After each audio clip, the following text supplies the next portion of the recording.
Rejoice in the Lord, friends. Welcome to the channel. Here we have seen that the Nehemiah, who was in Persia, was visited by Hanani and told that the walls of the Jerusalem was still broken and the foreigners who occupied the land were looking down on them. Hearing the news, Nehemiah prayed to the Lord and made a decision that he will go back to Judah by seeking the permission of the emperor. So let's see chapter 2, which can be titled as Nehemiah Goes to Jerusalem. One day, 4 months later, when Emperor Artaxerxes was dining, I took the wine to him. He had never seen me look so sad before. So he asked, "Why are you looking so sad? You aren't ill, so it must be that you are unhappy." I was startled and answered, "May your majesty live forever. How can I help looking sad when the city where my ancestors are buried is in ruins, and its gates have been destroyed by the fire?"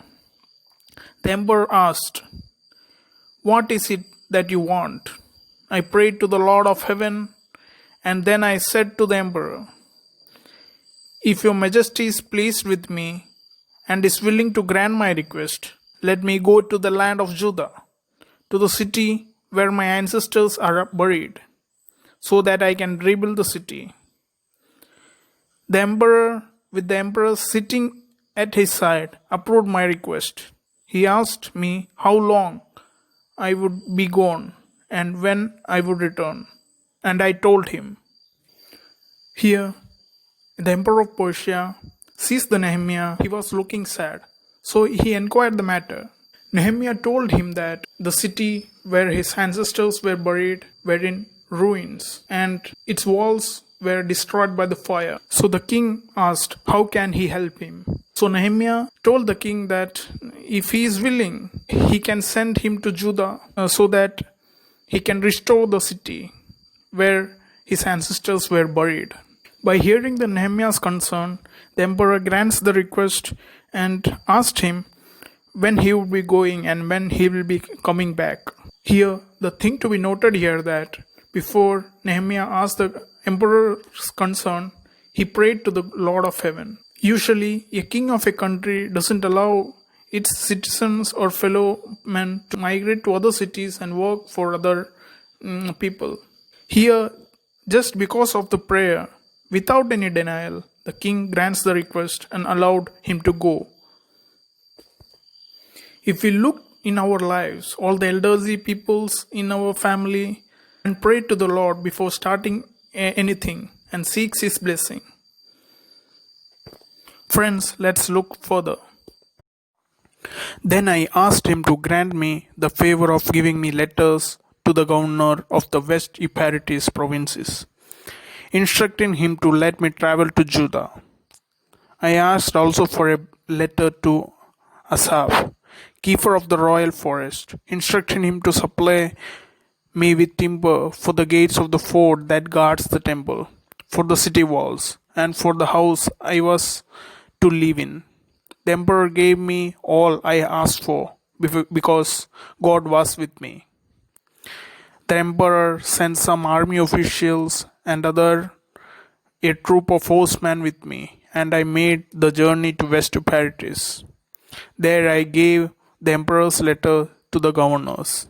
But an official in the province of Ammon heard that someone had come to work for the good of the people of Israel, and they were highly indignant.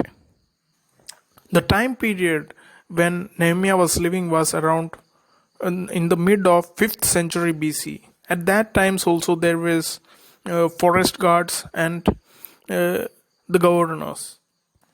Nehemiah asked the king to grant him a letter so that he can show to the governor of West Euphrates provinces that he can travel through the land. To rebuild the walls of the Jerusalem city, Nehemiah needed large amount of timber. So he need a confirmation letter from the king that will allow him to get the timber. God of heaven was with Nehemiah. The king grants all the permissions to the Nehemiah. He also sends army officials and a troop of horsemen so that he can travel through the province. And let's see further. I went on to Jerusalem, and for 3 days I did not tell anyone what God had inspired me to do for Jerusalem. Then, in the middle of the night, I got up and went out, taking a few of my companions with me. The only animal we took was the donkey that I rode on.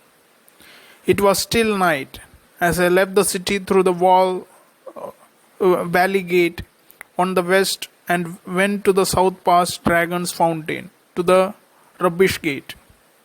As I went, I inspected the broken walls of the city and the gates that had been destroyed by the fire. Then on the east side of the city, I went north to the fountain gate and the king's pool.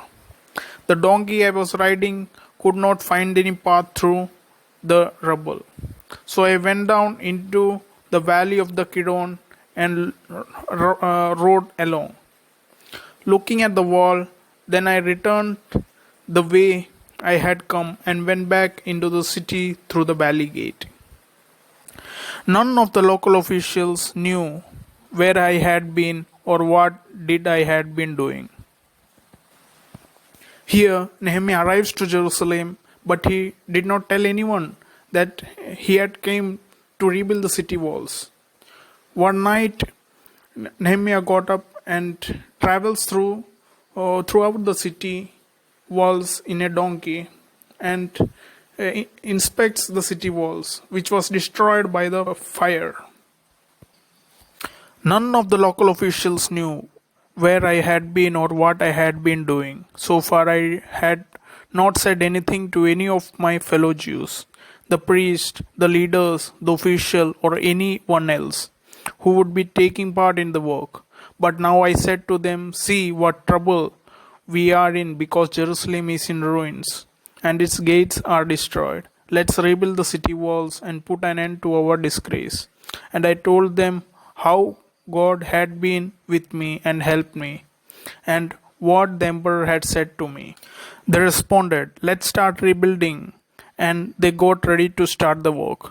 When Sanballat, Tobiah, and an Arab named Geshem heard what we were planning to do, they laughed at us and said, "What do you think you are doing? Are you going to rebel against the emperor?" I answered, "The God of heaven will give us success. We are his servants, and we are going to start building. But you have no rights to any property in Jerusalem, and you have no share in its traditions." Friends, till now, Nehemiah had not told anyone about intention to come to Jerusalem and rebuild the wall, and none of the officials knew that what he was for. Nehemiah asked his countrymen and fellow Jews that the city is in ruin and we have to rebuild the city. They all came together and they all started to begin the work.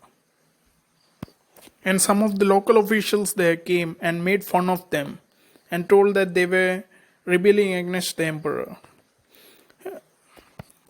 Here, the Nehemiah answers them that they have no right in the property and any of the traditions in the Jerusalem, and the God of heavens will give them success. That's all for today, friends. Rejoice in the Lord, friends.